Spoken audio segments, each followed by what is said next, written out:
آج دجالی فتنے کے بارے میں کچھ باتیں آپ کے گوش گزار کروں گا۔ پہلی بات یہ نوٹ کیجئے کہ یہ روایات صحیح مسلم میں بھی ہیں، جامع ترمذی میں بھی ہیں، سنن ابی داؤد میں بھی ہیں، سنن ابن ماجہ میں بھی ہیں، سنن نسائی میں بھی ہیں، مسند احمد ابن حنبل میں بھی ہیں۔ یعنی یوں سمجھیے کہ صرف بخاری کو چھوڑ کر باقی صحاح ستہ کی تمام کتابوں میں اور بڑے جلیل القدر صحابہ سے یہ روایات ہیں۔ حضرت عبداللہ ابن عباس رضی اللہ تعالی عنہما حبر الامہ، حضرت عبداللہ ابن عمر رضی اللہ تعالی عنہما، حضرت ابو سعید خدری رضی اللہ تعالی عنہ، اور حضرت ابو الدرداء رضی اللہ تعالی عنہ۔ ان صحابہ سے ان کتب حدیث میں جو روایات مروی ہیں وہ یہ ہے کہ جو شخص دجالی فتنے سے محفوظ رہنا چاہے وہ سورہ کہف کی ابتدائی اور آخری آیات کی تلاوت کرے۔ بعض روایات میں تو صراحت ہے ابتدائی اور آخری، بعض میں مطلقاً فرمایا گیا کہ 10 آیات سورہ کہف کی انسان کو دجال کے فتنے سے محفوظ رکھ سکتی ہے۔ اس اعتبار سے جو تعلق ہے ان آیات کا دجالی فتنے کے ساتھ وہ گویا کہ احادیث صحیحہ سے ثابت ہے۔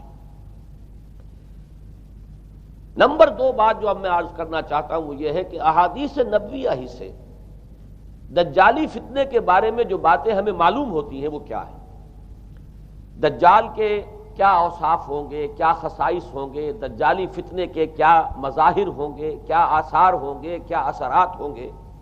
اس کی وضاحت میں پہلے تو ایک بات نوٹ کر لیجئے، ایک ہے دجالی فتنہ، ایک ہے ایک شخص معین المسیح الدجال، ان دونوں میں فرق ہے۔ معلوم ایسا ہوتا ہے کہ ایک تو شخص ہوگا جس کا ظہور ہوگا، وہ شخص معین ہوگا، اور اگر احادیث کا تتبع کیا جائے تو معلوم ہوتا ہے کہ وہ یہود کا کوئی بہت بڑا لیڈر ہوگا، اور آخری زمانے میں قریب قیامت کا جو زمانہ ہے، قرب قیامت کا، اس میں جو بڑی عظیم جنگیں ہونے والی ہیں، ان میں جب یہودیوں اور مسلمانوں کا مقابلہ ہوگا اور بہت کریٹیکل سٹیج پر وہ مقابلہ پہنچا ہوا ہوگا، اس وقت حضرت مسیح علیہ السلام کا نزول ہوگا اور وہ دجال اکبر کو یا المسیح الدجال جسے کہا گیا ہے اس کو وہ قتل کریں گے۔ تو المسیح الدجال یہ تو ایک شخص معین ہے، البتہ دجالی فتنہ صرف ایک شخص معین کے ساتھ نہیں متعلق، بلکہ اس کے لیے جو احادیث آئی ہیں ان کا جب ہم تتبع کرتے ہیں، ان سب کو جب جمع کرتے ہیں تو معلوم ہوتا ہے کہ وہ ایک خاص کیفیت ہے، ایک خاص دور میں کچھ ایسی کیفیات پیدا ہو جائیں گی کہ جن کو دجالی فتنے سے تعبیر کیا گیا ہے۔ وہ کیفیات کیا ہیں، میں کچھ احادیث کے حوالے سے وہ میں نوٹ کر کے لایا ہوں، آج آپ کے سامنے رکھ رہا ہوں۔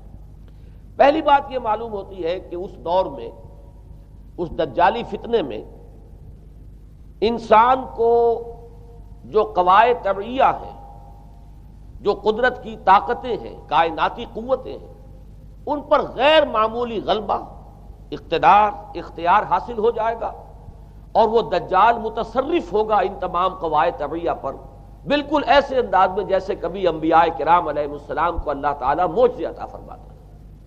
وہ معجزے کہ جو اللہ تعالیٰ کے فضل و کرم سے اللہ کے رسولوں کو عطا ہوئے ہیں، گویا کہ وہ سب کی سب کیفیات ہیں کہ جو دجال کے بارے میں قرآن مجید یا احادیث نبویہ میں وارد ہوئی۔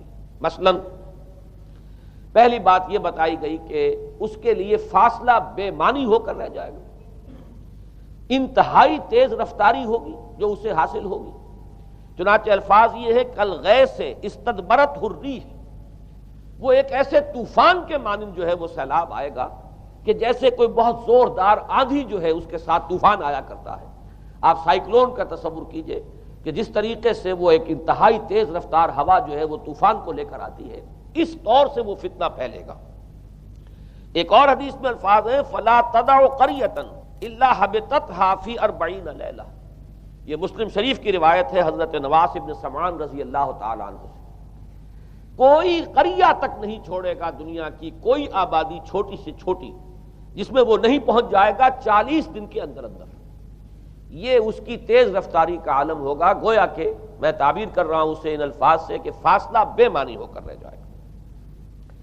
اسی کے ضمن میں بعض اور روایات آئی ہیں، سواری جو ہے اس دجال کی اس کو گدھے سے تعبیر کیا گیا ہے، اس لیے کہ ظاہر بات ہے اس دور میں اور کسی شے کا اگر تذکرہ کیا جاتا ہوائی جہاز کا یا راکٹس کا تو وہ تو لوگوں کی سمجھ میں نہ آتا، اور پہلے انہیں ساری سائنس پڑھانی پڑتی تب وہ الفاظ استعمال کرتے، لہذا وہ اس کا خچر، اس کا جس پر سواری ہوتی ہے۔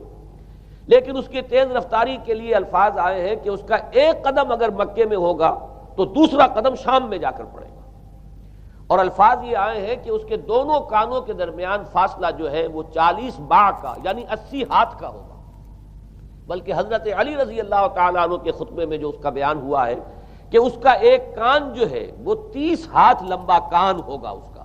ابھی ذرا یہ صرف احادیث آپ سنتے جائیے، پھر اس کے بارے میں ان سب کو جوڑ کر جو ہمیں نتیجہ نکالنا ہے اس پر گفتگو بعد میں ہوگی۔ اسی طرح آواز کا معاملہ کہ اس کی آواز 4 دانگ عالم میں بیک وقت سنی جائے گی۔ الفاظ یہ ہے ینادی بصوت لہو یسمع لہو ما بین الخافقین، وہ ایک ایسی آواز کے ساتھ پکارے گا کہ جسے مشرق و مغرب کے مابین رہنے والا ہر شخص سنے گا۔ اس کی آواز جو ہے گویا کہ وہ تمام فاصلوں کے جو پردے ہیں اس کے لیے وہ حائل نہیں رہیں گے، بلکہ یہ کہ اس کی آواز جو ہے پوری دنیا میں مشرق و مغرب میں بیک وقت سنائی دے گی۔ تیسری بات معلوم ہوتی ہے کہ علاج معالجہ وہ اس انتہا کو اور عمل جراحی اس انتہا کو پہنچ جائے گا۔ یہاں وہ الفاظ آئے ہیں جو قرآن مجید میں حضرت مسیح کے معجزات کے لیے آئے۔ حضرت مسیح کے الفاظ جو ابرئ الاکمہ والابرص، کہ میں مادر ذات اندھے کو اور جو کوڑھ کا مرض تو ان دونوں کو میں ٹھیک کر دیتا ہوں۔ حضرت مسیح علیہ السلام صرف ہاتھ پھیرتے تھے اور مادر ذات جو نابینا ہے، اندھا، بینائی اس کی آ جاتی تھی، اور کوڑھی جو ہے اس کے جسم پر ہاتھ پھیرتے تھے، اس کا کوڑھ درست ہو جاتا تھا۔ ابرئ الاکمہ والابرص، وہی الفاظ آئے حدیث میں کہ دجال کو یہ قدرت حاصل ہو جائے گی۔ نمبر 2 یہ کہ وہ یحیی الموتیٰ، جیسے کہ حضرت مسیح کے الفاظ ہیں وہ احیی الموتیٰ، میں زندہ کرتا ہوں مردے کو۔ حضرت مسیح فرماتے تھے ایک مردے کو قم باذن اللہ، اور وہ کھڑا ہو جاتا تھا۔ بالکل اسی طریقے سے دجال کو بھی قدرت حاصل ہو جائے گی کہ وہ مردوں کو زندہ کرے گا۔ مزید وضاحت ایک حدیث میں یہ ہے کہ وہ ایک شخص کو آری کے ساتھ بیچ میں سے چیرے گا، 2 ٹکڑے کر دے گا، پھر سیدھے گا اور زندہ کر دے گا۔ معلوم یہ ہوا کہ علاج معالجے کا علم اور دوسرے یہ کہ جراحی کا علم جو ہے وہ اپنی ان بلندیوں کو پہنچے گا کہ اس حد تک انسان کی رسائی ہو جائے گی۔ چوتھی بات، اس کو زمین اور فضا پر اس قدر غلبہ حاصل ہو جائے گا۔ الفاظ یہ حدیث کے یامر السماء فتمطر، وہ آسمان کو حکم دے گا بارش برسا اور وہ بارش برسائے گا۔ والارض فتنبت، اور زمین کو حکم دے گا کہ فصلیں اگا اور وہ اگائے گی۔ وَيَمُرُّ بِالْخَرْبَةِ فَيَقُولُ لَهَا اُخْرُجِي كُنُوزَكَ، اور وہ کسی ویرانے پر سے گزرے گا اور اسے حکم دے گا، ویران چٹیل میدان، اور حکم دے گا کہ اپنے خزانے نکال، اور فرمایا اس کا نتیجہ یہ نکلے گا فَتَتَّبِعُهُ كُنُوزُهَا، تو اس زمین کے جو خزانے ہیں وہ نکل کے اس کے ساتھ چلنے شروع ہو جائیں گے۔ زمین پر قدرت، فضا پر قدرت، بارش کا حکم ہوگا وہ بارش ہو جائے گی، آسمان بارش برسائے گا، زمین اپنے خزانے اگل دے گی۔ 5ویں بات، وَيُبْعَثُ مَعَهُ الشَّيَاطِينُ عَلَى صُورَةِ مَن مَاتَ، اس کے ساتھ کچھ ایسے شیاطین مبعوث ہوں گے کہ جو ان صورتوں کو اختیار کریں گے ان لوگوں کی جو مر چکے، من الآباء والأمہات والمعارف، جو آباء و اجداد اور مائیں اور دادیاں اور جو بھی جان پہچان والے لوگ ہیں جو فوت ہو چکے ہوں گے، وہ ان کی صورت اختیار کریں گے۔ فَتَأْتِيَ أَحَدَهُمْ فَيَقُولُ أَلَسْتُ فُلَانًا أَلَسْتَ تَعْرِفُنِي، پھر وہ آئے گا اور وہ شیاطین آئیں گے اور انسان سے کسی سے بات کریں گے، کیا تم مجھے نہیں پہچانتے؟ کیا میں تمہارا فلاں رشتہ دار نہیں ہوں؟ اپنی نشانیاں بیان کریں گے اور لوگ پہچانیں گے۔ یہ وہ احادیث ہیں کہ جن کا جو نتیجہ نکلتا ہے اب اس کو پہچان لیجئے۔ وہ نتیجہ یہ ہے کہ حضور صلی اللہ علیہ وسلم نے دجالی فتنے کے جو اوصاف بیان کیے یا جو علامات بیان کی، ان کا حاصل یہ ہے کہ سائنس اور ٹیکنالوجی کی وہ بلندیاں انسان کو حاصل ہو جائیں گی کہ جو چیزیں کبھی رسولوں کے معجزوں سے ظہور پذیر ہوتی تھیں وہ قوانین طبیعہ پر تصرف کے باعث خود انسان کرنے لگے گا۔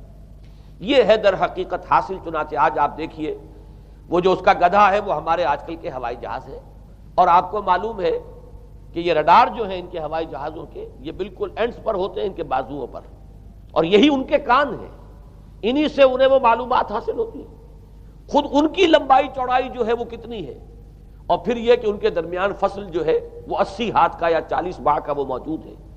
اور جہاز کی ایک اڑان اب تو کہیں بات پہنچ گئی کہ آپ کو معلوم ہے کہ پوری دنیا کے گرد بھی ایک جہاز جو ہے وہ چکر لگا لیتا ہے چند گھنٹوں کے اندر، لیکن یہ ہے کہ عام جو رفتار ہے اس میں بھی ایک پڑاؤ سے دوسرے پڑاؤ تک، ایک جگہ سے جس کو ہاپ کرنا کہتے ہیں، یہ بھی کم سے کم 500-700 میل کا عام طور پر سفر جو ہے وہ جہاز طے کر رہا ہے۔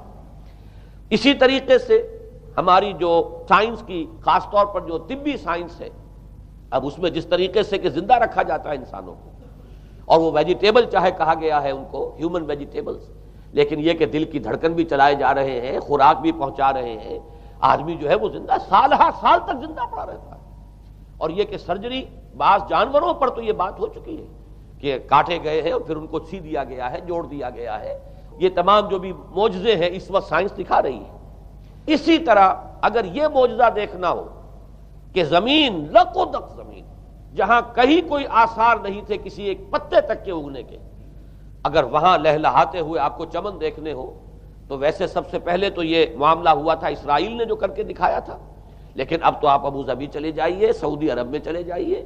سعودی عرب کے اندر حال یہ ہے کہ آپ اگر ہوائی جہاز سے سفر کریں ریاض سے جدہ تک تو آپ کو جگہ جگہ بڑے سرکولر پیچز نظر آئیں گے جہاز سے، نہایت گرین، اور اس کے اندر جو ہے آرٹیفیشل اریگیشن کے ذریعے سے، اور بہت عمدہ وہاں کاشت ہو رہی ہے، اور بہت خوبصورت فارمز جو ہیں وہ تمام کے تمام سرکولر پیچز، اس لیے کہ جو اریگیشن ہوتی ہے وہ ان ویلز کے ذریعے سے ہوتی ہے کہ جو ایک سرکل میں چلتے ہیں اور پانی کی وہ آرٹیفیشل بارش جو ہے وہ ہوتی رہتی ہے۔ باقی یہ کہ فضا سے آرٹیفیشل رین، یہ تو بہت ہی سادہ سی بات ہے کہ فضا کے اندر ایٹماسفیرک کنڈیشنز کو ذرا تبدیل کیا جائے تو بارش آ جاتی ہے۔ اور باقی رہ گیا آواز کا یہاں سے وہاں جانا، وہ تو آواز ہی نہیں، اب تو آپ صورتیں دیکھ رہے ہیں۔ آپ کو نیو یارک میں بیٹھا ہوا خطاب کرے، آپ پوری دنیا کے اندر جہاں چاہیں، وہ آل ورلڈ اینٹینا آپ کے پاس صرف ہونا چاہیے، باقی یہ کہ آپ دنیا کے کسی بھی گوشے میں بیٹھے ہوئے کسی شخص کا خطاب یہ وہ سن سکتے ہیں۔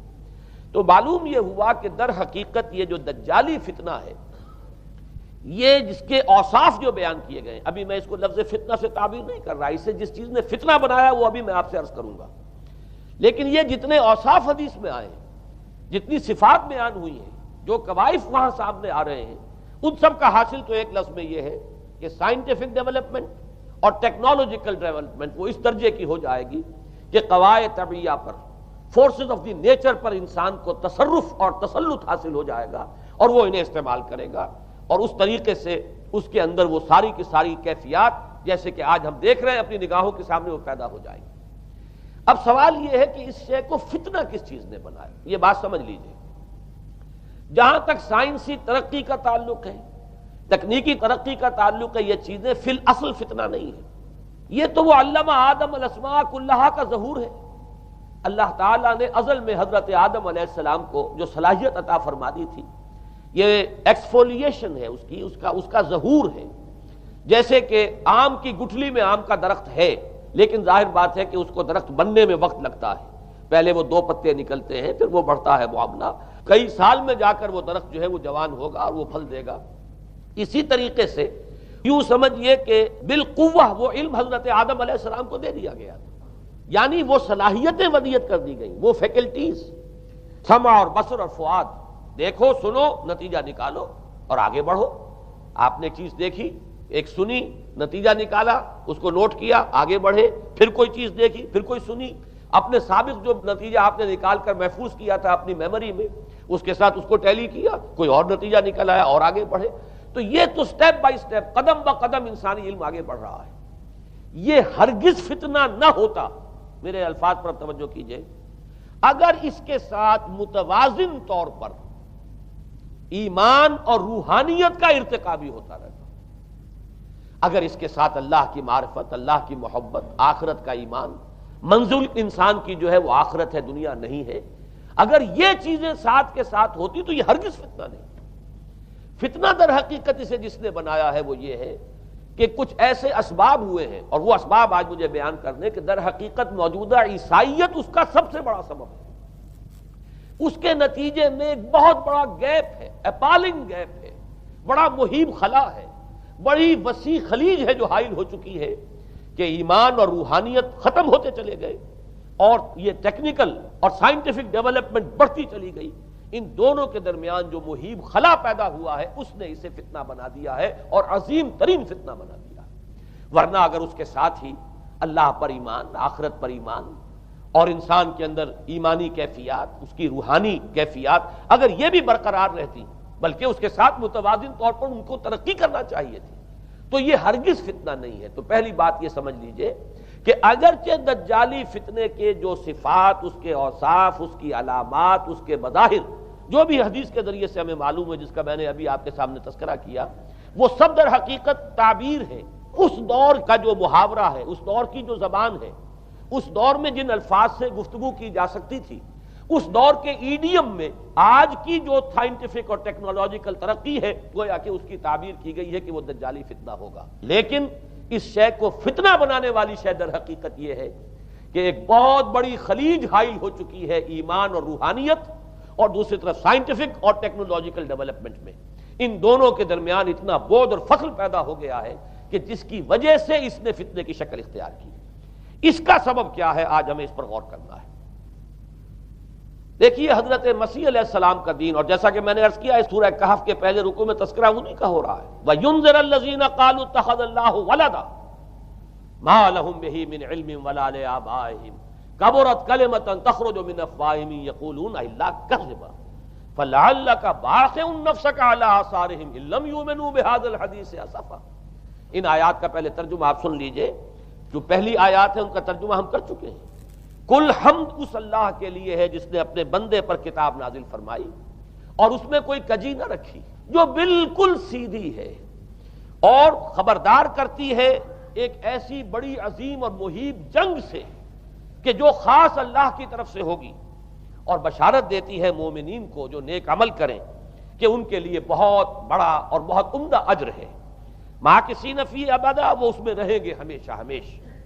وَيُنذِرَ الَّذِينَ قَالُوا اتَّخَذَ اللَّهُ وَلَدًا، اب دہرا کر بات آئی، اور تاکہ خبردار کر دے ان کو جنہوں نے یہ کہا کہ اللہ نے کسی کو اپنا بیٹا بنایا۔ مَا لَهُم بِهِ مِنْ عِلْمٍ، نہیں ہے ان کے پاس اس کے بارے میں کوئی علم، وَلَا لِآبَائِهِمْ، نہ ان کے آباء و اجداد کے پاس کوئی علم تھا، کوئی عقلی دلیل نہیں، کوئی اللہ کی اتاری ہوئی کسی کتاب میں، اللہ کے اتارے ہوئے کسی صحیفے میں اس کے لیے سند نہیں۔ وَلَا لِآبَائِهِمْ كَبُرَتْ كَلِمَةً تَخْرُجُ مِنْ أَفْوَاهِهِمْ، بہت بڑی بات ہے کہ جو نکل رہی ہے ان کے منہوں سے، إِن يَقُولُونَ إِلَّا كَذِبًا، نہیں بول رہے یہ، نہیں کہہ رہے یہ مگر جھوٹ۔ فَلَعَلَّكَ بَاخِعٌ نَفْسَكَ عَلَىٰ آثَارِهِمْ، تو اے نبی صلی اللہ علیہ وسلم شاید کہ آپ اپنے آپ کو ہلاک کر لیں گے ان کے آثار پر۔ یہ آثار کے لفظ کو میں ابھی جو کا تو رکھ رہا ہوں، بعد میں اس کی وضاحت کروں گا۔ إِن لَّمْ يُؤْمِنُوا بِهَٰذَا الْحَدِيثِ أَسَفًا، اگر یہ لوگ ایمان نہ لائے اس حدیث پر، یہ حدیث قرآن، اس پر اگر یہ ایمان نہ لائے، جیسے کہ وہاں فرمایا گیا تھا اگر رحمت خداوندی میں داخل ہونا ہے اے بنی اسرائیل تو یہ شاہدرہ ہے رحمت خداوندی کا قرآن حکیم، آؤ اور داخل ہو جاؤ۔ یہاں پر ان عیسائیوں کو متنبہ کیا جا رہا ہے اگر وہ اس حدیث پر، یہ حدیث اللہ، اللہ کی کتاب، احسن الحدیث کتابا متشابہہ فَبِأَيِّ حَدِيثٍ بَعْدَهُ يُؤْمِنُونَ، اگر اس اللہ کی حدیث پر، اللہ کی کتاب پر یہ ایمان نہ لائے تو جو ان کے آثار ہوں گے، جو نتائج نکلیں گے، ان پر اے نبی شاید کہ آپ اپنے آپ کو صدمے اور رنج اور غم سے ہلاک کر لیں۔ یہ ہے در حقیقت وہ آیات کے جن میں تذکرہ ہو رہا ہے عیسائیت کا، لیکن عیسائیت سے مراد کیا ہے اسے سمجھیے۔ حضرت مسیح علیہ السلام کا دین تو بعین ہی وہی دین تھا جو دین آدم سے لے کر محمد تک صلی اللہ علیہ وسلم وعلیہم الصلاۃ والسلام جتنے انبیاء آئے ہیں ان کے دین میں کوئی فرق نہیں تھا۔ دین توحید وہی ایمان، البتہ شرائع کے اندر، شریعتوں میں کچھ تفصیلی احکام میں فرق ہوا ہے، شریعت موسوی اور شریعت محمدی میں علی صاحب الصلاۃ والسلام تھوڑا تھوڑا فرق ہے، دین ایک ہی ہے۔ شرع لکم من الدین ما وصی بہ نوحا والذی اوحینا الیک وما وصینا بہ ابراہیم وموسیٰ وعیسیٰ، دین میں تو ہم نے وہی شے تمہارے لیے بھی معین کی ہے مسلمانوں، کہ جس کی کہ ہم نے نوح کو وصیت کی تھی اور جس کی کہ ابراہیم کو اور موسیٰ کو اور عیسیٰ کو وصیت کی، دین ایک ہے۔ ان الدین عند اللہ الاسلام، تو دین مسیحی بھی وہی تھا بعین ہی جو دین محمدی ہے اور دین موسوی ہے صلی اللہ علیہ وسلم علیہ الصلوۃ والسلام۔ البتہ حادثہ جو نہایت عظیم پیش آیا ہے اور وہ یہ ہے کہ پال، ساؤل اس کا نام تھا پہلے، جس نے کہ اپنی زندگی میں حضرت مسیح علیہ السلام جب تک موجود تھے دنیا میں شدید انہیں تکلیفیں پہنچائیں، شدید ایذائیں پہنچائیں، ان کی مخالفت پر کمر بستہ رہا، لیکن اس کے بعد جب انہیں اٹھا لیا گیا، یا عیسائیوں کے عقیدے کے مطابق وہ سولی دیے گئے، اور اس کے بعد ان کا عقیدہ بھی یہ ہے کہ سولی پانے کے بعد پھر وہ زندہ ہو کر آسمان پر چلے گئے، جبکہ ہم یہ سمجھتے ہیں اور ہمارا ایمان ہے کہ انہیں سولی دی نہیں گئی، بلکہ انہیں تو پہلے ہی اٹھا لیا گیا تھا، ان کی جگہ کوئی اور ہے۔ انجیل برنباس نے یہ بات بالکل واضح کر دی کہ در حقیقت وہی حواریین میں سے جس نے کہ غداری کی تھی اور پکڑوایا تھا، مخبری کی تھی، وہی ہے جس کی شکل بنا دی گئی تھی حضرت مسیح علیہ السلام کے جیسی مانند، اور وہ شخص ہے کہ جو سولی چڑھا ہے۔ بہرحال عیسائیت اس وقت کی جو اس کا عقیدہ ہے اور جو ہمارا عقیدہ اور ایمان ہے، ان دونوں کی روح سے حضرت مسیح علیہ السلام آسمان پر اٹھا لیے گئے۔ اس کے بعد اس نے دین مسیحی میں نقب لگانے کے لیے، جو دین مسیح اصل دین اسلام تھا، اس کو کرپٹ کرنے کے لیے، ڈسرپٹ کرنے کے لیے، اس میں نقب لگانے کے لیے اس نے اپنے ایک مکاشفے کا ذکر کیا کہ میں آ رہا تھا سفر میں کہ مجھے حضرت مسیح نظر آئے ہیں آسمانوں میں، اور انہوں نے مجھے کہا ہے کہ اے ساؤل تو مجھے کیوں ستاتا ہے، اور تو اب فلاں جگہ جا اور میرے نام سے نبوت کر۔ اس کے بعد اس نے لبادہ اوڑھا عیسائیت کا، اور اس نے آ کر جس طرح عبداللہ ابن سبا نے محمد الرسول اللہ صلی اللہ علیہ وسلم کے دین میں نقب لگائی، اسی طریقے سے اس شخص نے دین مسیحی میں نقب لگائی۔ فرق یہ ہے کہ دین محمدی صلی اللہ علیہ وسلم، چونکہ یہ آخری دین تھا، اب کوئی اور رسول آنے والا نہیں تھا، اللہ تعالیٰ کی طرف سے اس دین کو، اس شریعت کو ایک پروٹیکشن حاصل ہے، لہذا ایک جزء کی حد تک گمراہی جو ہے پھیل سکی، کل پر محیط نہیں ہوئی۔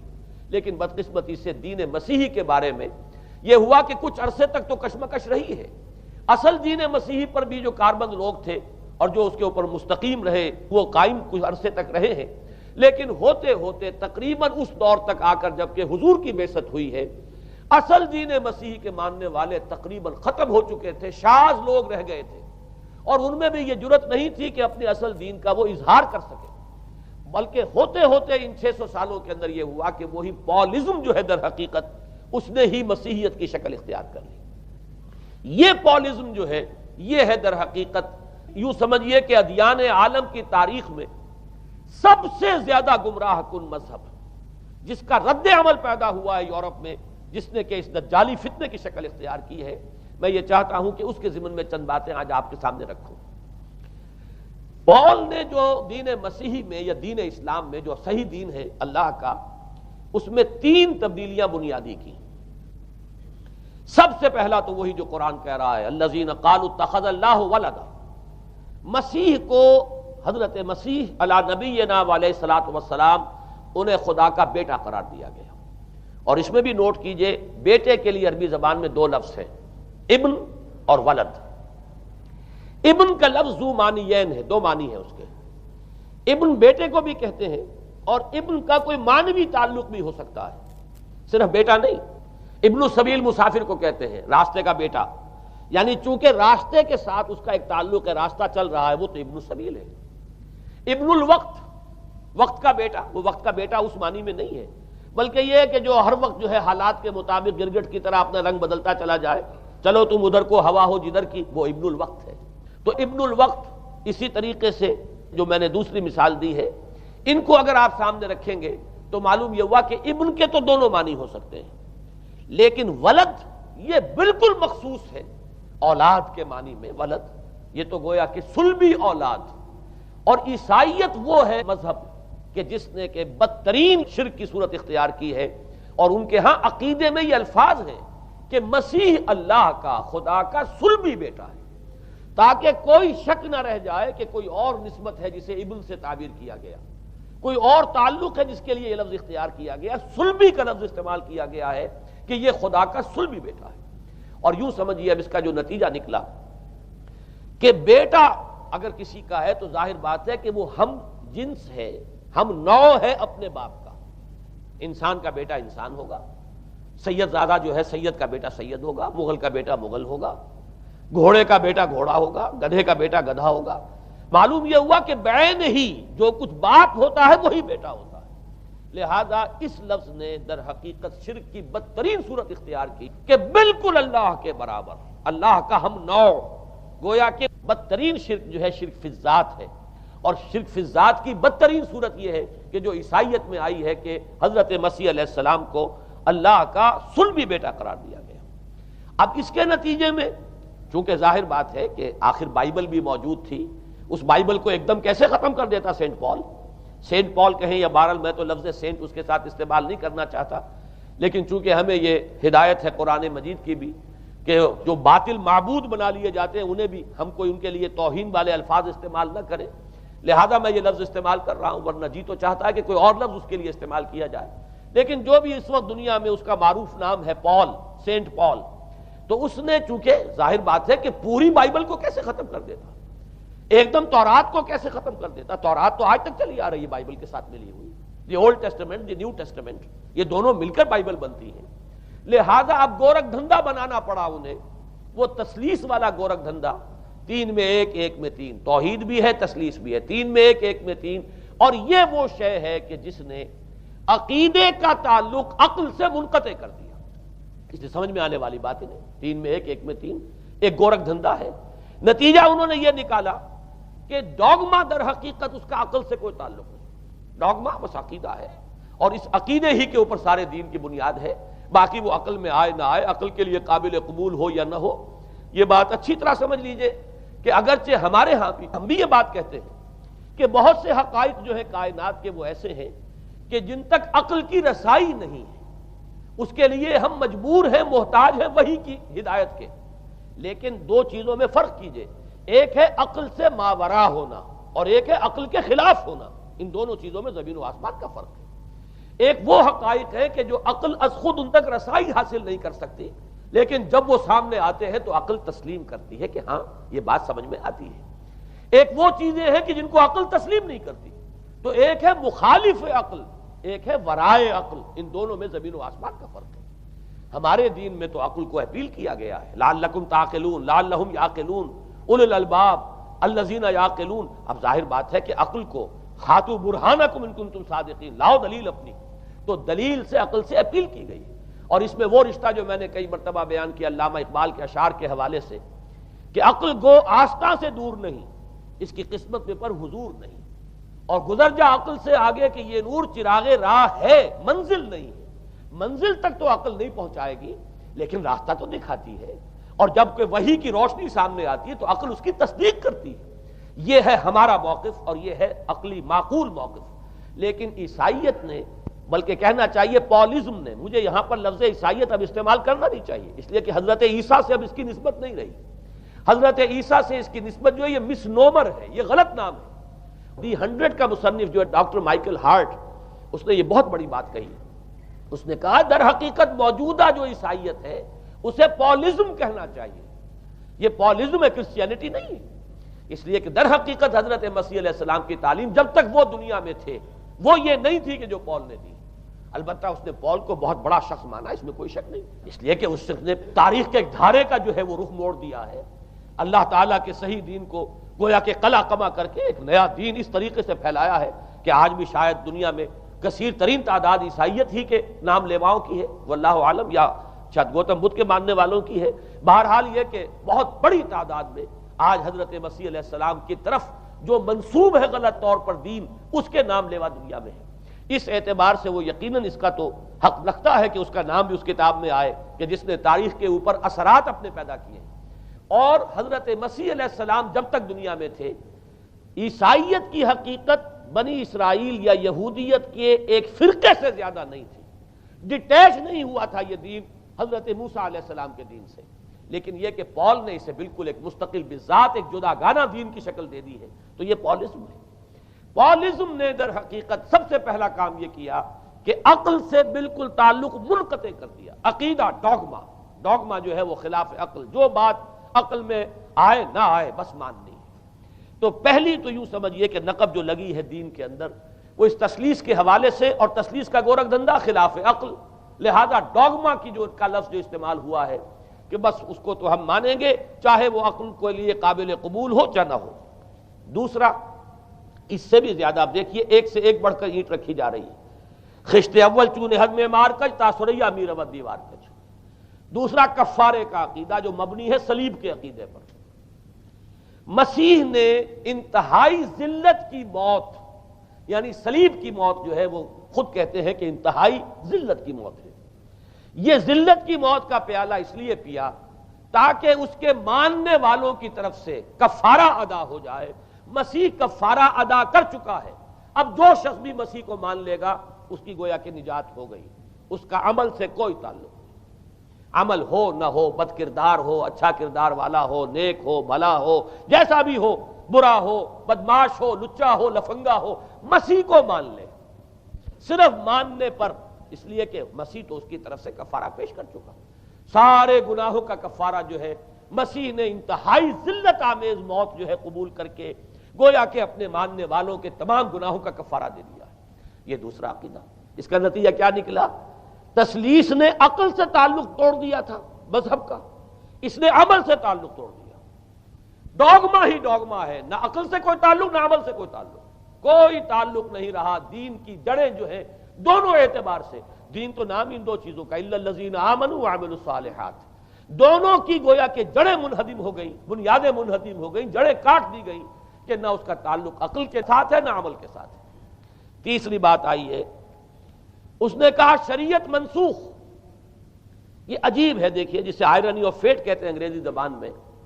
ابھی تک بائبل کے اندر سینٹ میتھیو کے جو روایت ہے، متی کی انجیل جسے کہا جاتا ہے، gospel of the Lord according to Saint Matthew, اس میں جو سرمن آف دی ماؤنٹ ہے، ایک واعظ ہونے کے اعتبار سے واقعتاً میں اس کی عظمت کا بڑا قائل ہوں، عظیم ترین واعظ ہے دنیا کا۔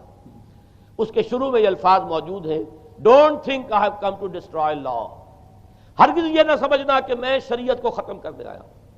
وہ یہ کہہ کر گئے تھے کہ شریعت موسوی تم پر لاگو رہے گی، عائد رہے گی، لیکن پال نے تیسرا نقب لگایا، شریعت ساقط کر دی۔ اس کی ضرورت کیوں محسوس ہوئی یہ بھی سمجھ لیجئے۔ حضرت مسیح یہ کہہ کر گئے تھے کہ میں صرف بنی اسرائیل کے لیے آیا ہوں، میں اسرائیل کے گھرانے کی کھوئی ہوئی بھیڑوں کی تلاش میں آیا ہوں۔ انجیل میں یہ الفاظ آج بھی موجود ہیں۔ حضرت مسیح نے اپنے حواریین کو جب بھیجا ہے کہ اب جاؤ تبلیغ کرو میری طرف سے، اس کی ہدایتوں میں ایک ہدایت یہ بھی ہے کہ تمہیں صرف اسرائیلیوں تک تبلیغ کرنی ہے، باہر نہیں، میں صرف اسرائیلیوں کی طرف رسول بنا کر بھیجا گیا ہوں۔ یہ الفاظ بھی موجود ہیں، اگرچہ اس وقت کے انجیل میں جو الفاظ ہیں وہ تو میں سمجھتا ہوں کہ حضرت مسیح علیہ السلام کے شایان شان نہیں ہے، وہاں کوئی نہ کوئی تحریف ہوئی ہے لفظی، اس لیے کہ وہاں تشبیہ یہ دی گئی ہے کہ کوئی اپنے بچے کے حصے کی روٹی جو ہے کتے کے آگے نہیں ڈالتا۔ گویا کہ جینٹائلز جو ہیں، غیر بنی اسرائیلی، انہیں اس جملے کی روح سے انہیں کتوں سے تشبیہ دی جا رہی ہے کہ میرے پاس میرے بچوں کے حصے کی روٹی ہے، میرے بچے ہیں اسرائیلی، میری روٹی جو ہے یہ جو میرے پاس ہے وہ اسرائیلیوں کے لیے ہے، کوئی اپنے بچوں کے حصے کی روٹی کتے کو نہیں کھلاتا۔ یہ جملہ تو میں سمجھتا ہوں حضرت مسیح کا نہیں ہو سکتا، لیکن یہ ہدایت کہ تمہیں تبلیغ صرف اسرائیلیوں میں کرنی ہے، یہ قرآن مجید کی روح سے ثابت ہے، اس لیے کہ قرآن بھی یہ کہتا ہے کہ رسولاً الی بنی اسرائیل، حضرت مسیح علیہ السلام رسول بنا کر بھیجے گئے تھے بنی اسرائیل کی طرف، اس لیے کہ وہ یوں سمجھیے کہ جسے ہمارے ہاں عام اصطلاحات میں علماء کہا کرتے ہیں تاج و تخت ختم نبوت، وہ تاج و تخت ختم نبوت تو ابھی منتظر تھا محمد الرسول اللہ صلی اللہ علیہ وسلم کی آمد کا، کہ وہی آئیں گے تو انہی کی بعثت ہوگی پوری نوع انسانی کی طرف۔ آپ سے پہلے کسی رسول کی بعثت پوری نوع انسانی کی طرف نہیں ہوئی بشمول حضرت مسیح علیہ السلام۔ ہر جو ہے رسول جو آیا ہے آپ سے پہلے اپنی اپنی قوموں کی طرف آیا ہے، لیکن اس پال نے کیا کیا؟ پہلے تو یہ اصول توڑا، ہم اس دین مسیحی کی یا جو پالزم ہے اس کی اب تبلیغ کریں گے غیر اسرائیلیوں میں بھی۔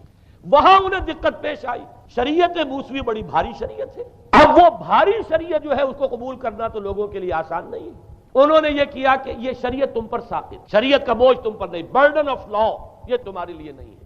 اور میں یہاں مثال دے دینا چاہتا ہوں، بین ہی تاریخ نے اپنے آپ کو دہرایا ہے۔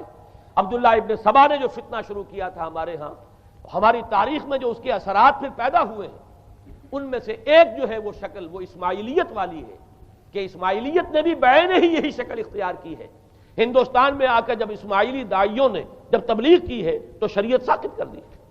آج آپ کو جو اسماعیلی ملیں گے ان کے ہاں کوئی شریعت نہیں ہے، کوئی نماز نہیں، مسجد ان کی ہوتی نہیں، جماعت خانہ ہوتا ہے، وہ کلب گھر ہے، آتے ہیں جمع ہوتے ہیں، کھانا کھاتے ہیں، اللہ اللہ خیر صلی اللہ کو باتیں چیتیں کرتے ہیں، ان کے اوپر شریعت ہے ہی نہیں، نہ روزہ ہے نہ نماز ہے۔ اور بین ہی وہی جو اختیارات میں ابھی آپ کو بتاؤں گا کہ جو پوپ کے ہیں، وہی ان کے امام حاضر کے اختیارات ہیں۔ بہرحال تیسری نقب جو میں نے عرض کیا آپ سے وہ یہ تھی کہ شریعت منسوخ، اس کا نتیجہ کیا نکلا؟ اب دیکھیے ذرا غور کیجئے، ایک بہت بڑا خلا پیدا ہو گیا، وہ خلا کون پر کرے گا؟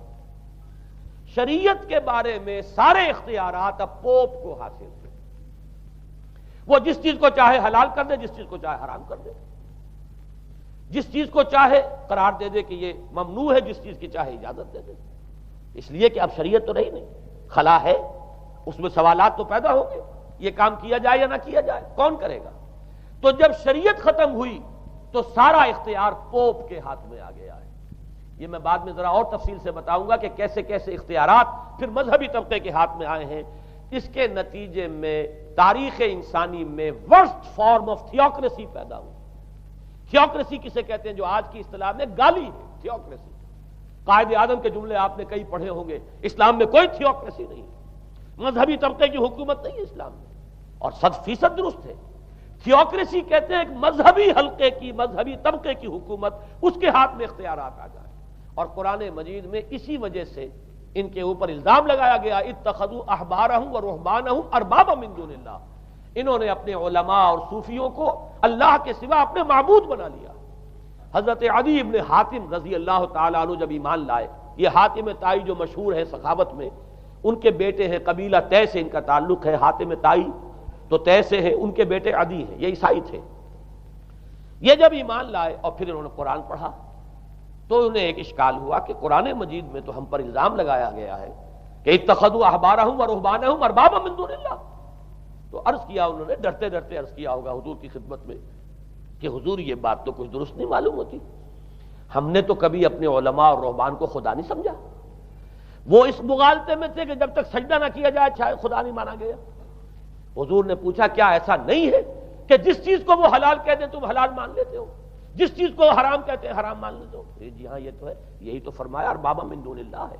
تحلیل و تحریم کا اختیار صرف اللہ کے ہاتھ میں، یا اللہ کے نمائندے کی حیثیت سے اس کے رسول کے پاس ہے جس کو وحی آتی ہے، اس کے بعد کسی کو اختیار نہیں ہے۔ اجتہاد کر سکتا ہے لیکن اجتہاد کے لیے دلیل دینی ہوگی، نص سے، کتاب اللہ سے کوئی دلیل لاؤ، سنت رسول اللہ سے کوئی دلیل لاؤ، استنباط کرو، عقل سے بات کرو، لیکن یہ ہے کہ تحلیل و تحریم یہ خدائی اختیار ہے، اللہ کے ہاتھ میں اس کا اختیار ہے، اور اللہ کے نمائندے کی حیثیت سے زیادہ یہ اللہ کے رسولوں کے ہاتھ میں اختیار آتا ہے، اس کے علاوہ کسی کے لیے نہیں، کسی اور کے لیے یہ مان لیا گیا تبھی تو ان کو خدا بنا لیا گیا۔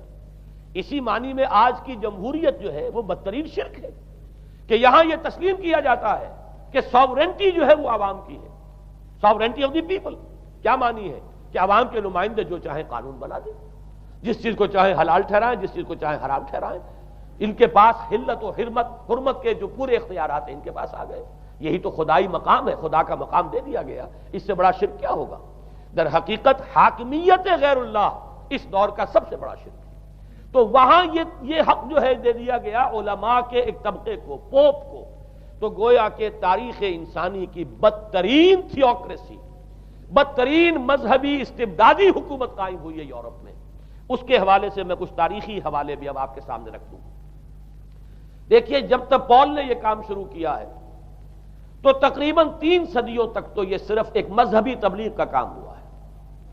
انہوں نے کوششیں کی، محنتیں کی، پیغام پہنچایا، اور جیسا کہ میں عرض کر چکا ہوں اس وقت تک گڈمٹ تھے، پال کے ماننے والے بھی تھے اور حضرت مسیح کے جو اصل صحابہ تھے جو ان کے حواریین تھے ان کے ماننے والے بھی تھے، لہذا کشمکش ان کے اندر بھی چل رہی تھی۔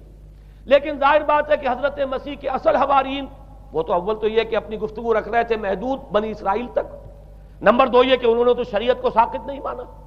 جنگل کی آگ کی طرح جو مسیحیت پھیلی ہے وہ پالزم والی مسیحیت ہے، اس لیے کہ اس میں تو کوئی شریعت کا کوئی بوجھ نہیں، کوئی حلال نہیں، کوئی حرام نہیں، کوئی نماز نہیں، کوئی روزہ نہیں، لہذا یہ تیزی کے ساتھ پھیلی اور 300 برس تک تو ایک کشمکش جو ہے جاری رہی۔ انہوں نے تبلیغیں کی، مصائب جھیلے، کشمکش اندر بھی چلی باہر بھی چلی۔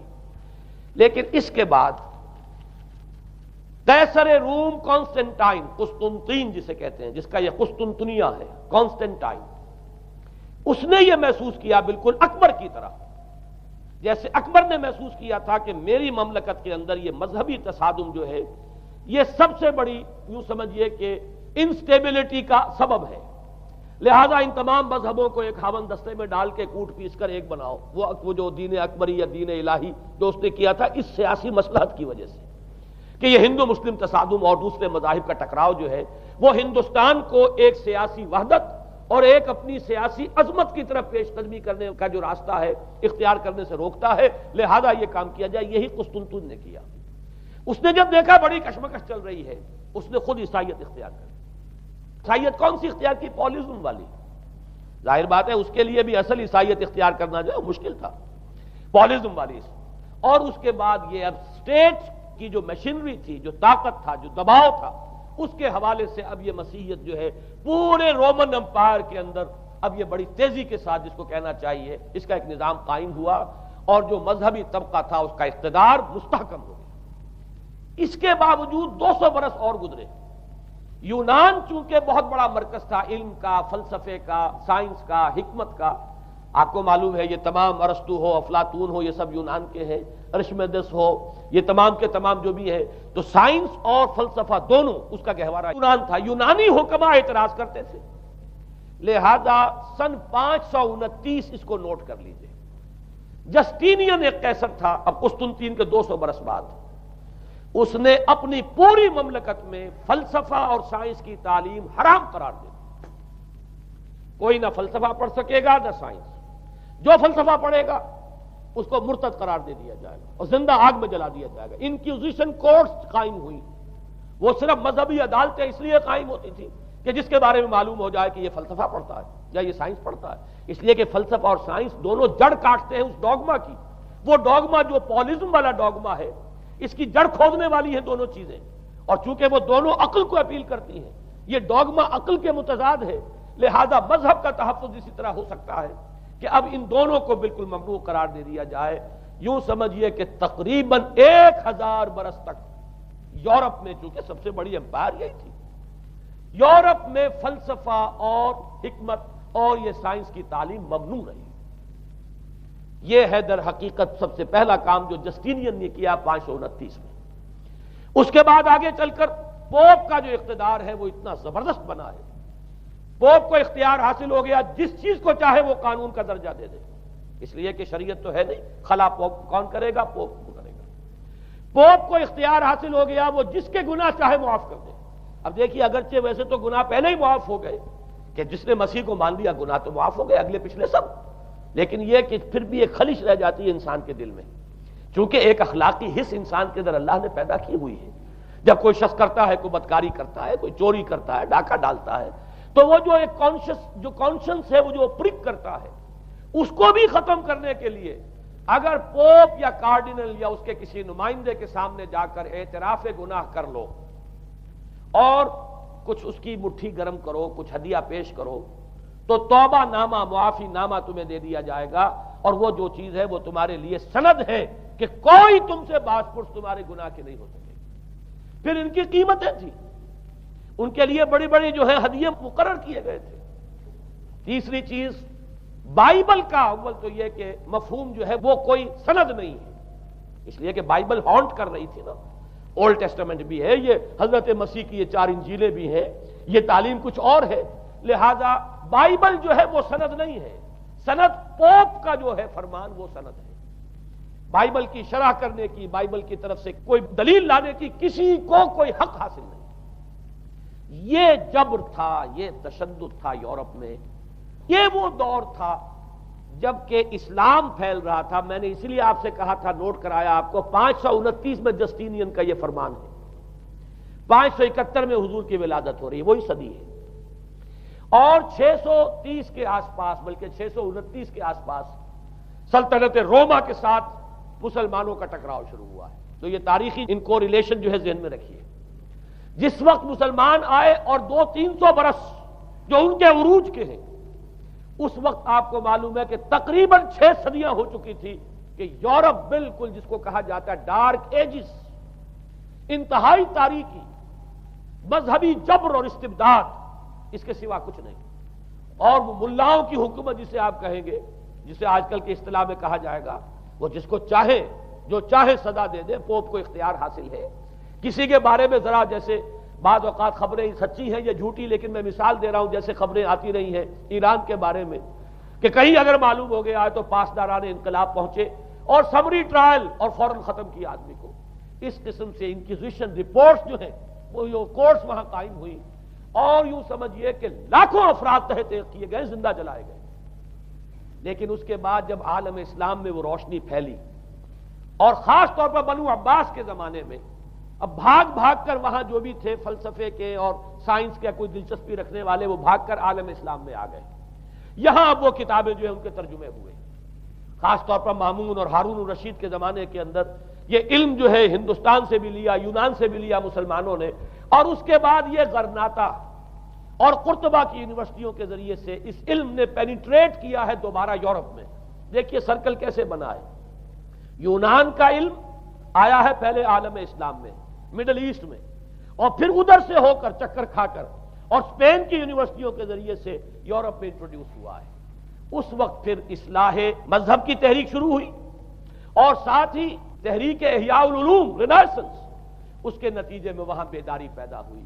لیکن یہ بیداری اب آپ نوٹ کر لیجئے، ایک تو پروٹیسٹنٹ مذہب پیدا ہوا اور کئی سو برس تک تصادم رہا کیتھولکس کے اندر اور پروٹیسٹنٹس میں.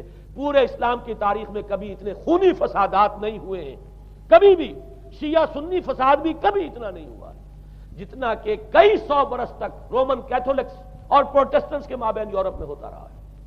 بلکہ اس میں تو ایسے ایسے واقعات آتے ہیں کہ لگ بھگ 10 لاکھ افراد جو ہیں وہ ختم ہوئے ہیں. یہ آپس کا تصادم جو تھا، پروٹیسٹنٹ مذہب جو پیدا ہوا اصلاح مذہب کی تحریک کے ذریعے سے، اور وہ رومن کیتھولک پاپائیت والا نظام، ان کے درمیان جو تصادم ہوا 10 لاکھ کی تعداد بتائی جاتی ہے کہ آدمی مارے گئے.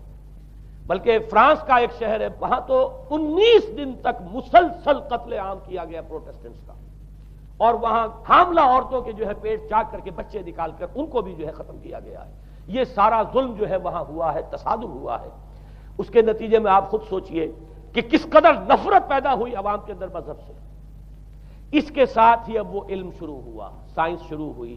لہذا علم اور سائنس دونوں کی جڑ میں مذہب سے شدید نفرت پیدا ہو.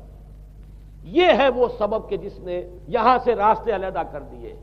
اور مذہب چونکہ جبر کرتا ہے، مذہب چونکہ عقل کے اوپر بیڑیاں بٹھاتا ہے، پہرے بٹھاتا ہے، بیڑیاں ڈالتا ہے، اور مذہب چونکہ تشدد کرتا ہے، لہذا مذہب کے خلاف ایک نفرت، ایک ریئیکشن.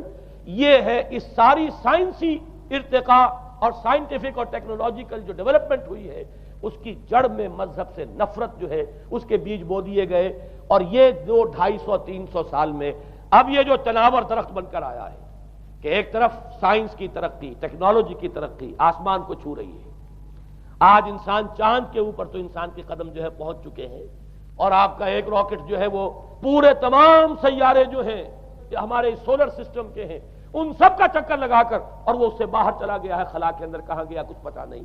لیکن یہ کہ تقریباً یوں سمجھیے کہ سن 77 کا چلا ہوا وہ، اور 12 برس تک اس نے سفر طے کیا ہے، اور کم سے کم سولر سسٹم کا جو ہے اس نے پورا جو ہے احاطہ کیا ہے. اور جو میں نے آپ کو وہ احادیث سنائی ان کے حوالے سے بات کیا سمجھ میں آئی کہ یہ سائنٹیفک، ساری کی ساری سائنٹیفک ڈیولپمنٹ، یہ ٹیکنالوجیکل ڈیولپمنٹ، لیکن چونکہ اس کے ساتھ مذہب کا انکار ہے، خدا پر ایمان نہیں ہے، آخرت کا یقین نہیں ہے، روح کا گویا کہ انکار، روحانیت تو بہت دور کی بات ہے، روح کا بھی انکار. نتیجہ یہ ہے کہ ان دونوں چیزوں کے مابین وہ گیپ جسے میں نے کہا تھا ایپالنگ گیپ، ایک بہت بڑا گیپ ہے جو پیدا ہو چکا ہے.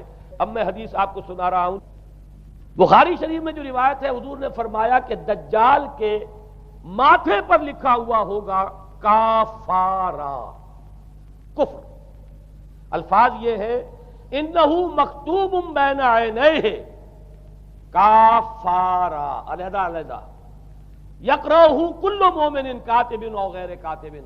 وہ اس طرح نمایاں لکھا ہوا ہوگا کہ ہر شخص اسے پڑھ لے گا، چاہے وہ لکھنے والا ہو چاہے نہ ہو، لکھا پڑھا ہو چاہے نہ ہو. یعنی اس تہذیب کی پیشانی پر کفر لکھا ہوا ہے. مذہب سے دشمنی، مذہب سے بودھ، مذہب سے دوری، مذہب کی ہر چیز کی نفی. آج جو ایک ورلڈ سیویلائزیشن ہے، ایک عالمی تہذیب ہے جس کا کہ غلبہ ہے ہمارے اس پورے گلوب پر، اس میں 3 چیزوں کے مقابلے میں 3 چیزوں کی اہمیت ہے. خدا کی اہمیت نہیں ہے، ہوگا، ہم انکار بھی نہیں کرتے لیکن ہم جانتے بھی نہیں کہ ہے کہ نہیں. ہاں اہمیت کائنات کی ہے، غور کرو، کائنات کے قوانین کو سمجھو، ایکسپلائٹ کرو، قوت جو ہے نیچر کی قوت اس کو مسخر کرو، اس کو استعمال کرو، ہوگا خدا ہے یا نہیں ہے، چھوڑو اس بحث کو۔ اصل اہمیت جو ہے وہ کائنات کی ہے۔ اسی طرح اصل اہمیت اس جسم کی ہے، مادے کی ہے۔ روح ہوگی کوئی شے ہمیں نہیں پتا، نہ ہم دیکھ سکتے ہیں، نہ ہم اسے چھو سکتے ہیں، نہ چکھ سکتے ہیں، ہوگی، لیکن یہ کہ اصل جو ہے اہمیت وہ مادے کی اور جسم کی ہے، اس کی فکر کرو۔ اسی طریقے سے حیات دنیاوی، اصل شے حیات دنیاوی ہے، اس کو بناؤ، سنوارو، بہتر سے بہتر زندگی گزارو، ویلفیئر سٹیٹ ہو، بہت ہی عمدہ ماحول ہو اور ہر چیز کو، لیکن حیات اخروی ہوگی۔ اب تو آرام سے گزرتی ہے، آخرت کی خبر خدا جانے ہے یا نہیں ہے، اس سے ہمیں کوئی بحث نہیں ہے۔ تین چیزوں کے مقابلے میں تین چیزوں کی اہمیت، یا یوں کہیے کہ تین چیزوں کے مقابلے میں مقابل کی تین چیزوں کو بالکل غیر اہم، اس کی طرف کوئی توجہ ہی نہیں۔ توجہ کا ارتکاز کائنات پر ہے، ذات باری تعالیٰ پر نہیں۔ ذات و صفات باری تعالیٰ ایک صرف علمی موضوع ہے، اصل توجہ کی شے کائنات ہے۔ روح ہوگی کوئی شے، اصل شے جسم ہے اور مادہ ہے۔ حیات اخروی ہمیں نہیں پتا، کسی نے واپس آ کر خبر نہیں دی مرنے کے بعد، لہذا ہم نہیں کہہ سکتے ہے کہ نہیں ہے۔ البتہ یہ کہ حیات دنیا بھی تو ہے، اس کو مضبوطی کے ساتھ تھامو، اس کو بہتر بناؤ۔ توجہ کا اصل ارتکاز حیات دنیاوی پر ہے۔ یہ ہے وہ گلوبل سویلائزیشن جو در حقیقت یورپ سے ابھری، اور یورپ سے ابھری ہے، اس کی بنیاد میں مذہب کی دشمنی موجود تھی۔ جو رد عمل تھا در حقیقت اس پاپائیت کے نظام کا، جو پولزم کے ذریعے سے دنیا میں قائم ہوا، یہ وجہ ہے۔ اور آج انسان جہاں کھڑا ہے، غور کیجئے، انتہائی ہولناک جنگ جو ہے وہ اس کے سر پر ایک خطرے کے طور پر مسلط ہے۔ دو جنگیں اس ایک صدی میں ایسی ہو چکی ہیں جنہیں اپنے ورلڈ وار 1 اور ورلڈ وار 2 اتنے بڑے پیمانے پر قتل و غارت دنیا میں پہلے کبھی نہیں ہوئی، اس لیے کہ پہلے فوجوں کی جنگیں ہوتی تھی، آبادیوں پر جا کر کہیں کوئی قتل عام ہو گیا ورنہ یہ کہ قبضہ لیا، پہلے وہ کسی اور کی ریت ہے، اب کسی اور کی ریت ہو گئی۔ آیا بابر آیا، اس نے پانی پت کے میدان کے اندر ابراہیم لودھی کو شکست دے دی، دلی میں آ کر اس نے کسی کا خون نہیں بہایا، بس وہ آ کے تخت پر قابض ہو گئے۔ کہیں کہیں ہوئے ہیں فتنے، یا پھر عذاب الہی آتے رہے ہیں کہ رسولوں کے انکار کی سزا کے طور پر قوم نسیہ منسیہ کی گئی ہے، لیکن جنگیں جو دنیا میں ہوتی تھی، وہ جنگوں کا معاملہ جو ہے وہ اس نوعیت کا ہوتا تھا، وہ فوجوں کے درمیان ٹکراؤ ہوتا تھا، میدان جنگ میں کشتوں کے پشتے لگتے تھے، لیکن اس کے بعد نہیں ہو گیا، کہیں کسی نے بہت غصہ نکال لیا۔ لیکن اس صدی میں اب جو جنگیں ہوئی ہیں اس سے تو ملک کے ملک تہس نہس ہوئے، آبادیاں ختم ہوئی ہیں، اور جو تیسری جنگ ہوگی یہ جان لیجئے، آخر انسان کب تک اسے ٹالے گا؟ رشیا کے بارے میں یہ سمجھنا کہ وہ پیچھے ہٹ گیا ہے، پسپائی اختیار کر لی، اس نے بہت بڑی حماقت ہے۔ وہ در حقیقت اب ڈپلومیسی کی راہ سے سپریمیسی چاہتا ہے، لہذا تصادم تو ہو کر رہنا۔ مولانا مناظر حسن گیلانی رحمۃ اللہ علیہ کے خیالات جو ہیں وہ مجھے اس سورہ کہف کے ابتدائی آیات کے ضمن میں مجھے ان سے اتفاق ہے، اور بہت سی چیزیں ان سے ماخوذ ہیں۔ اسی طریقے سے جو حدیث اب میں آپ کو بتا رہا ہوں، میرے سامنے اس کا متن نہیں ہے، مولانا حامد میاں رحمۃ اللہ علیہ انہوں نے مجھے یہ بتایا تھا کہ جو میں نے جمع کیے ہیں حالات و واقعات، قیامت سے پہلے جو حالات و واقعات پیش آنے والے ہیں، جن کی پیشین گوئی احادیث میں ہیں، ان سے معلوم ہوتا ہے کہ ایک بہت بڑی خوفناک جنگ، اتنی بڑی خوفناک جنگ، اور ان کے الفاظ یہ ہے کہ اس میں دونوں فریق جو ہوں گے ان میں بڑی تعداد عیسائیوں کی ہوگی، ادھر بھی ادھر بھی، ایک طرف البتہ عیسائیوں کے ساتھ مسلمان بھی ہوں گے، یہودی بھی ہوں گے، اور دوسری طرف خالص عیسائی طاقت ہوگی، اور ان کے درمیان اتنی خوفناک جنگ ہوگی۔ الفاظ ان کے یہ ہیں اس حدیث کے جو انہوں نے مجھے بتائے کہ ایک پرندہ سینکڑوں میل تک پرواز کرے گا اور اسے سوائے لاشوں کے اور کچھ نظر نہیں آئے۔ آپ تصور کیجئے اگر ایٹامک وار ہو جاتی تو یہی ہوگا، تہس نہس ہو جائے گا، معاملہ ختم ہو کر رہ جائے گی چیز۔ اور یہ چیز جو ہے یہ بہرحال یہ جتنا کچھ پائل اپ کیا گیا ہے، یہ ڈسٹرکٹیو فورس، سائنس کی یوں سمجھیے کہ معراج اب یہی ہے۔ اب تو سٹار وارز کی باتیں ہو رہی ہیں کہ صرف زمین پر نہیں، باہر بھی یہ جنگیں ہمیں لڑنی پڑیں گی، لیکن یہ کہ اس کا کیا حال ہوگا۔ امریکہ میں ایک پکچر تیار کی گئی تھی، دی ڈے آفٹر غالباً اس کا نام ہے، اس میں ایک نقشہ دکھایا گیا ہے اس قدر ہولناک کہ یہ 100 اور اونچی منزلہ عمارتیں جو ہے یہ ایسے جیسے کہ کچے گھروں میں ہوتے ہیں، ایسے وہ پگھل کر رہ جائیں گی، اور یوں سمجھیے کہ انسان جو ان کے اندر ہوں گے، ایک ایک منزل کے اندر، ایک ایک ایسی 100 منزلہ عمارت کے اندر ہزاروں آدمی ہوتے ہیں، جیسے کہ کوئی ایسی کالونی ہو کوئی ان کی چیونٹیوں کی، اور اس پوری کالونی کو آپ اپنے پاؤں سے مسل دیں، ایسے انسانوں کا حال ہوگا اگر وہ جنگ ہو جاتی جس کا نقشہ کھینچا گیا ہے۔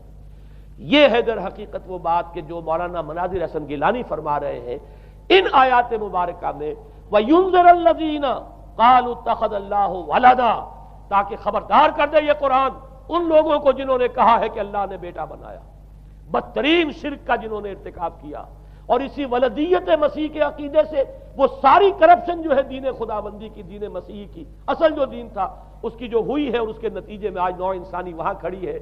اسی لیے آیت نمبر 2 میں فرمایا وَيُنذِرَ بَأْسًا شَدِيدًا مِّن لَّدُنْهُ، تاکہ خبردار کر دے ایک بہت بڑی جنگ سے۔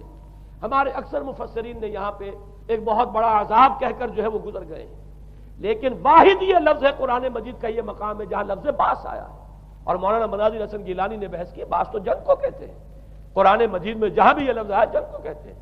تو ایک بہت بڑی ہولناک جنگ جس کے لیے فرمایا من لدنہ، یہ تمہارے اپنے پیمانوں پر نہیں آئے گی، یہ تمہارے حساب کتاب میں نہیں آ سکتا جو ڈسٹرکشن ہوگی، جیسے کہ آپ علم لدنی کہتے ہیں۔ ایک علم وہ ہے جو جانے بوجھے طریقے سے حاصل کیا جاتا ہے، ایک علم لدنی ہے جو خاص اللہ تعالیٰ اپنے کسی بندے کو عطا فرما دے۔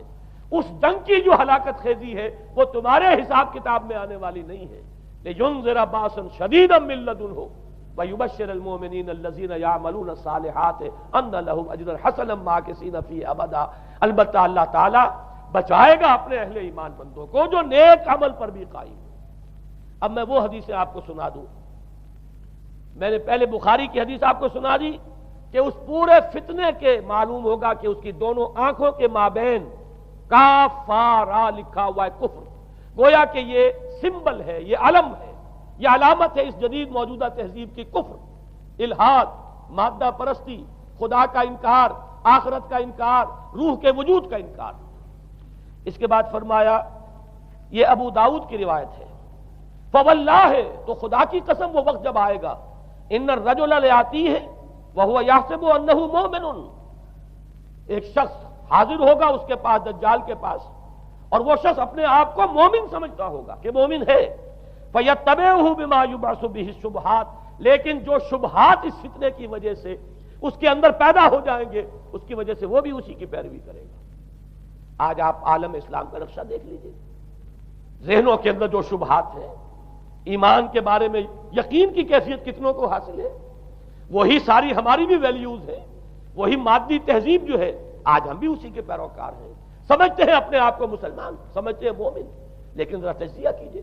اسی کو میں نے اپنے اس کتابچے میں اسلام کی نشأت ثانیہ میں تفصیل سے واضح کیا کہ در حقیقت رگوں پے میں سرایت کر گئی ہے یہ تہذیب، بظاہر جو ہے نظر آتا ہے جیسے روئے ارضی پر، زمین کے اوپر تو آپ کو کہیں اونچائی نظر آ جائے گی، کہیں نیچائی نظر آ جائے گی، کہیں پانی ہے، کہیں خشکی ہے، ذرا اوپر چلے جائیں تو ہوا ہے، ہوا کا غلاف پورے کرۂ ارضی کو اپنے اندر لیے ہوئے۔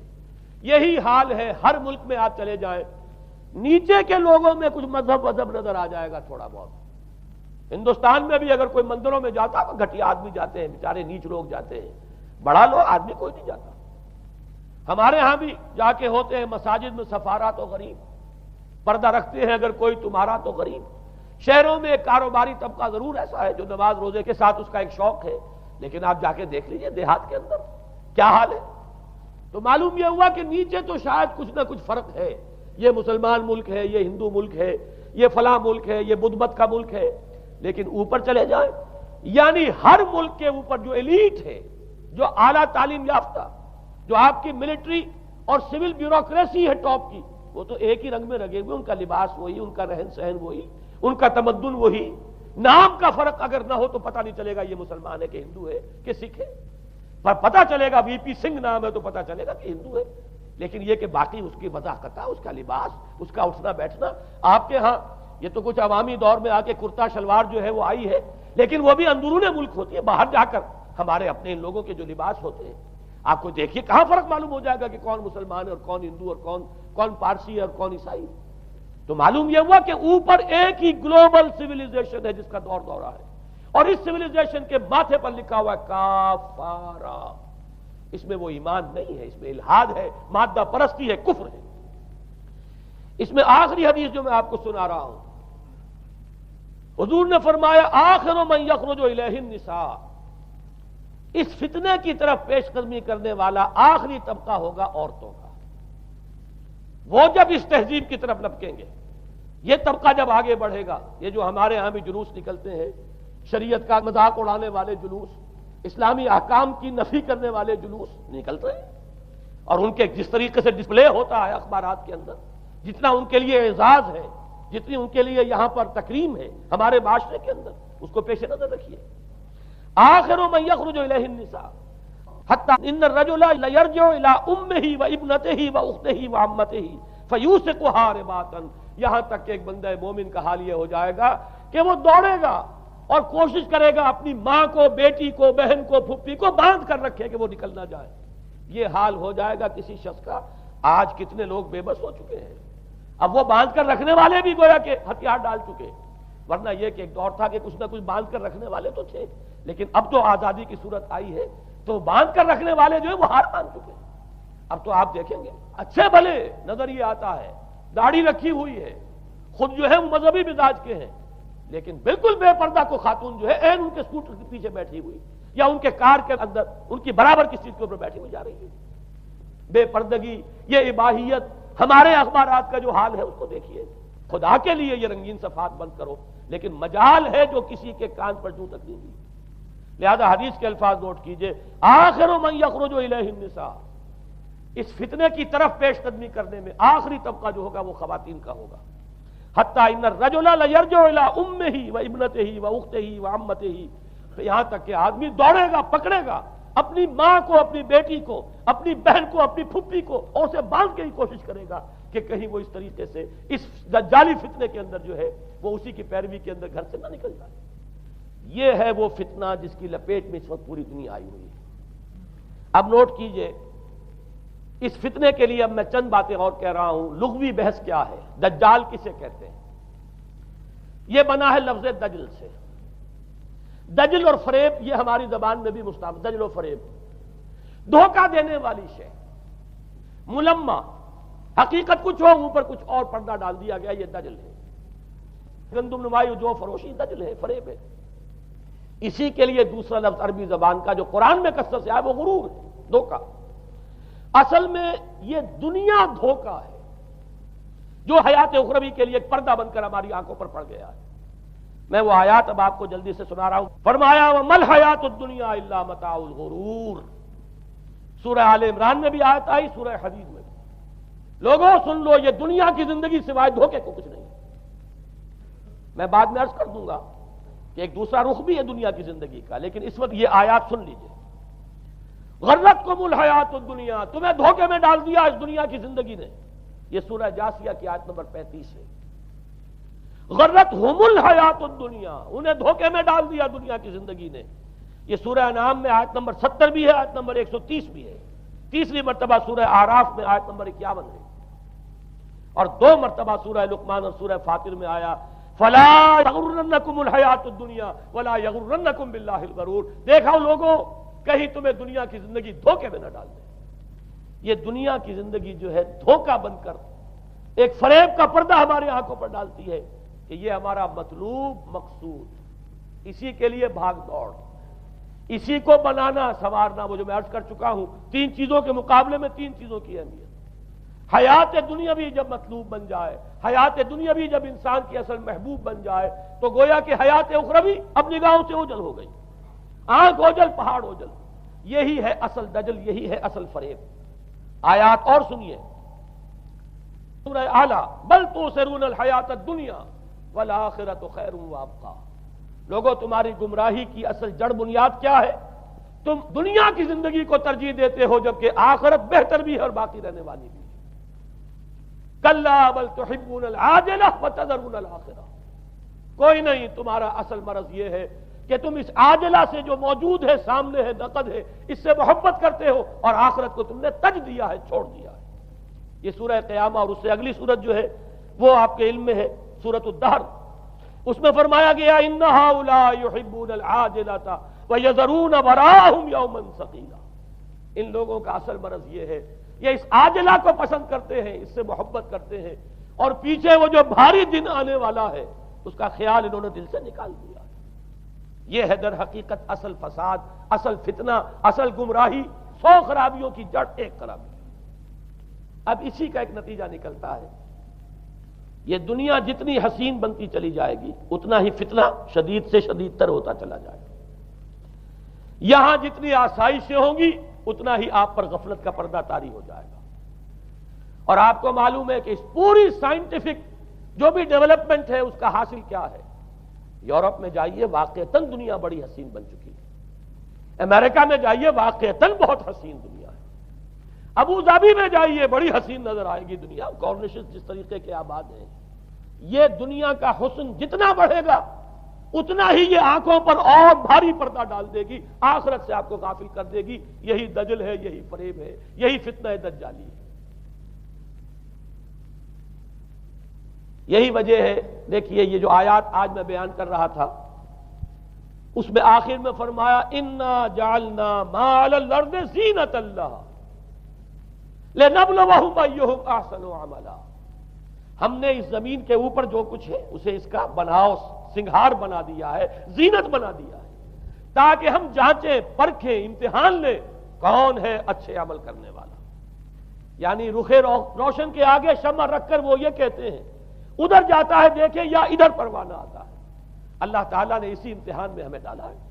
اس دنیا کی یہ زینت ہے، زیبائش ہے، آرائش ہے، چمک دمک ہے، یہاں کی رونقیں ہیں، ان کو دیکھ کر آدمی ہل جاتا ہے، انہی کے پیچھے پڑ جاتا ہے، حلال سے، حرام سے، جائز سے، ناجائز سے، صحیح سے، غلط سے، جس طرح بھی ہو یہ رونقیں میں بھی زیادہ سے زیادہ اپنے گھر میں لے آؤں، میں بھی اپنے ہاں وہ آسائشیں فراہم کر لوں، میں بھی یہ تمام چیزیں جو ہے جمع کر لوں۔ اسی کے لیے انسان اپنا نہ صرف یہ کہ پوری زندگی کا اثاثہ اسی میں انویسٹ کر بیٹھتا ہے بلکہ دیانت، شرافت، ان سب کو بھی داؤ پر لگا دیتا ہے۔ انا جعلنا ما علی الارض زینۃ اللہ لنبلوہم ایہم احسن عملا۔ ہم نے زمین کے اوپر جو کچھ ہے اسے اس کا زیور بنا دیا ہے، سنگھار، تاکہ ہم ذرا آزمائیں ان کو کہ آیا یہاں کے ہی اسی حسن کے اندر، اسی رعنائی کے اندر گم ہو کر رہ جاتے ہیں، یا اس حسن ازلی تو اللہ تعالیٰ کا جلال و جمال یہ اس کے طالب بنتے ہیں۔ یہ ہے در حقیقت امتحان۔ اسی کو جیسے کہ حدیث میں بھی آیا تھا، شروع کی آیات اور آخری آیات، آخری رکوع میں فرمایا قل هل ننبئکم بالاخسرین اعمالا، اے نبی ان سے کہیے کیا ہم تمہیں بتائیں اپنی زندگی کی جد و جہد میں، بھاگ دوڑ میں سب سے زیادہ خسارے میں کون رہے؟ الذین ضل سعیہم فی الحیاۃ الدنیا وہم یحسبون انہم یحسنون صنعا، وہ لوگ کہ جن کی بھاگ دوڑ، جن کی محنت، جن کی کوشش وہ دنیا کی زندگی ہی میں بھٹک کر رہ گئی، اور وہ اپنے کہیں یہ سمجھتے رہے کہ ہم بڑے کامیاب ہو رہے ہیں، بہت اچھے کام کر رہے ہیں، ہم نے اتنی ترقی کر لی، ہم نے یہ کچھ بنا لیا، میں نے یہ جائیداد بنا لی، میں نے یہ کچھ مقام حاصل کر لیا، لیکن مطلوب و مقصود دنیا۔ ضل سعیہم فی الحیاۃ الدنیا، انہوں نے دنیا کی زندگی ہی کے اندر اپنی ساری سعی و جہد کو بھٹکا کر رکھ دیا۔ میں اس کا جو دوسرا رخ بتانا چاہتا تھا وہ ایک حدیث کے حوالے سے ہے۔ اگر آخرت مطلوب و مقصود رہے تو یہ دنیا آخرت کی کھیتی بن جائے گی۔ حضور نے فرمایا دنیا مزرعۃ الآخرہ، اگر تمہارا مطلوب و مقصود آخرت ہے تو پھر یہ اس دنیا کے اندر یہ کھیتی ہے، بو گے یہاں تو وہاں کاٹو گے، نیک اعمال کرو، خدمت خلق کے لیے کوشاں ہو جاؤ، لوگوں کی ہدایت کے لیے اپنی توانائیاں جو ہے وقف کرو، خیرکم من تعلم القرآن وعلمہ، اس دنیا میں محنت کرو گے تو آخرت میں اجر و ثواب پاؤ گے۔ الدنیا مزرعۃ الآخرہ، اگر آخرت مطلوب و مقصود ہو تو دنیا بڑی قیمتی ہے، اس کا ایک ایک لمحہ بڑا قیمتی ہے۔ تو حیات دنیا بھی نہ صرف یہ کہ غیر حقیقی نہیں بلکہ بہت قدر و قیمت کی حامل، لیکن اگر پردہ پڑ گیا، آخرت نگاہوں سے اوجھل اور دنیا ہی مطلوب و مقصود، تو یہ دھوکے کی ٹٹی ہے۔ وَمَا الْحَيَاةُ الدُّنْيَا إِلَّا مَتَاعُ الْغُرُورِ، نہیں ہے دنیا کی زندگی مگر دھوکے کا سامان۔ غرتہم الحیات الدنیا، غرتکم الحیات الدنیا، لا تغرنکم الحیات الدنیا، دیکھنا یہ دنیا کی زندگی کہیں تمہیں دھوکے میں نہ ڈال دے۔ آخری بات عرض کر رہا ہوں، یہی وجہ ہے سورہ بنی اسرائیل میں بھی آخری لفظ جو پہلے رکوع میں وہ کیا تھا؟ وَأَنَّ الَّذِينَ لَا يُؤْمِنُونَ بِالْآخِرَةِ أَعْتَدْنَا لَهُمْ عَذَابًا أَلِيمًا. اور وہ لوگ، نوٹ کر لیجئے وہ آیات، إِنَّ هَذَا الْقُرْآنَ يَهْدِي لِلَّتِي هِيَ أَقْوَمُ وَيُبَشِّرُ الْمُؤْمِنِينَ الَّذِينَ يَعْمَلُونَ الصَّالِحَاتِ أَنَّ لَهُمْ أَجْرًا كَبِيرًا وَأَنَّ الَّذِينَ لَا يُؤْمِنُونَ بِالْآخِرَةِ أَعْتَدْنَا لَهُمْ عَذَابًا أَلِيمًا. یہاں پر ایمان بالآخرہ جو ہے اس کو اہمیت دی گئی ہے. جو لوگ آخرت پر یقین نہیں رکھتے ان کے لیے ہم نے دردناک عذاب فراہم کیا. اور یہاں پر بھی جیسا کہ سامنے آ گیا، سورہ کہف جو ختم ہو رہی ہے جن مضامین پر، وہ بھی وہی آیات ہیں جن کے بارے میں حدیث میں آیا ہے کہ دجالی فتنے سے محفوظ کرنے میں ان کی بڑی تاثیر ہے. قل هل ننبئكم بالاخسرين اعمالا الذين ضل سعيهم في الحياة الدنيا وهم يحسبون انهم يحسنون صنعا اولئك الذين كفروا بآيات ربهم ولقائه فحبطت اعمالهم فلا نقيم لهم يوم القيامة وزنا. یہ وہ لوگ ہیں جنہوں نے اپنی رب کی آیات کا انکار کیا ہے، جن کی دنیا ہی مطلوب و مقصود بن کر رہ گئی ہے. چاہے وہ کہیں ہم قرآن کے ماننے والے ہیں اور محمد کے عاشق ہیں صلی اللہ علیہ وسلم، اولئک الذین کفروا بآیات ربہم ولقائہ فحبطت اعمالہم ولا نقیم لہم یوم القیامۃ وزنا ذلک جزاؤہم جہنم بما کفروا واتخذوا آیاتی ورسلی ہزوا. یہ وہ لوگ ہیں کہ جنہوں نے ہمارے رسولوں اور ہماری آیات کا ٹھٹھا اڑایا ہے. اس لیے کہ رسول کہہ رہے ہیں اصل منزل آخرت کی ہے، تم بنائے ہوئے دنیا کو مطلوب و مقصود. تو لاکھ زبان سے عشق رسول کے دعوے کرو، اپنے عمل سے در حقیقت رسول کی تکذیب کر رہے ہیں. اللہ تعالی ہمیں ان سے محفوظ رکھے.